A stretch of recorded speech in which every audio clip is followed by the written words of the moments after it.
Hi, today I will be demonstrating on how to measure a blood pressure.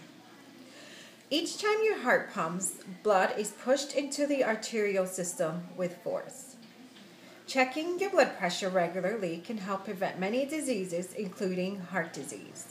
When measuring your blood pressure, there are two tools that must be used. One of them is called a blood pressure cuff, which wraps around the patient's arm.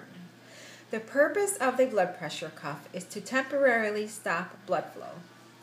The other tool is called a stethoscope, which is used to amplify a patient's heartbeat. When a blood pressure cuff is used along with a stethoscope, you can hear the blood flowing through the brachial artery. Before we begin, I would like to show you the blood pressure kit that we will be using. So this is the blood pressure cuff. It has a Velcro. Next to it is a pressure gauge, which we use for the reading. Below it has a bulb, which we use to inflate the cuff. Next to it there is a valve that you would twist, and it controls the air pressure. Here we have the stethoscope with two earpieces. So now I will begin my blood pressure screening. So it's always best to start by having your patient sitting up at heart level, which he is, with the arms extended up, palm up. So my first step is I'm going to start by feeling for the pulse, which I felt. So I know where to apply my stethoscope. I do want to add that it's always best to use a blood pressure cuff that is the right size for the patient. Otherwise you will get a false reading. In this case I have a medium-sized cuff, so I'm going to work with what I have. So I'm going to start by putting the blood pressure cuff on about 2 inches from the crease of the elbow, making sure that my blood pressure cuff is on pretty snug. Alright, so where I felt my pulse, I'm going to start and put my stethoscope on, placing it on the pulse. And I am going to twist my valve to the right, so clockwise. And I'm going to start inflating my cuff.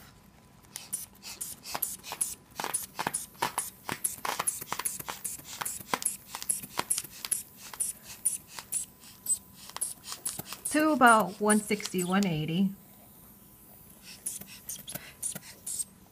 And the first thump that I hear will be my systolic number. Second number that the second thump that I hear will be called my diastolic number.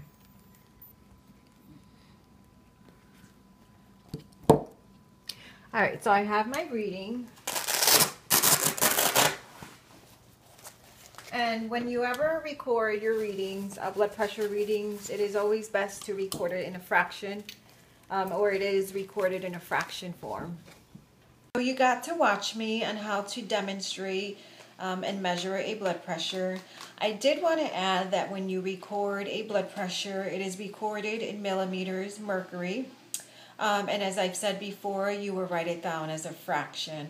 And I also have here a blood pressure chart that I wanted to share with you. It's kind of hard to see it in the lighting, but I will try to adjust it. So it just kind of tells you the category of what's normal and what's not normal. We have here normal systolic pressure of being less than 120 with a diastolic of being less than 80. We have here a pre-hypertension systolic of being between 120 and 139 with a diastolic being between 80 and 89. We have a high blood pressure reading with a systolic of being 140 to 159 and a diastolic of being between 90 and 99. And we have a hypertensive crisis systolic number being higher than 180 and a diastolic of being higher than 110. So that kind of gives you an idea of what's normal and what's not normal.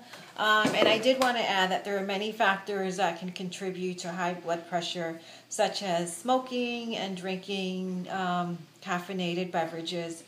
So something to keep in mind. I would like to thank you for watching my presentation and just remind you to keep checking your blood pressure. Thank you.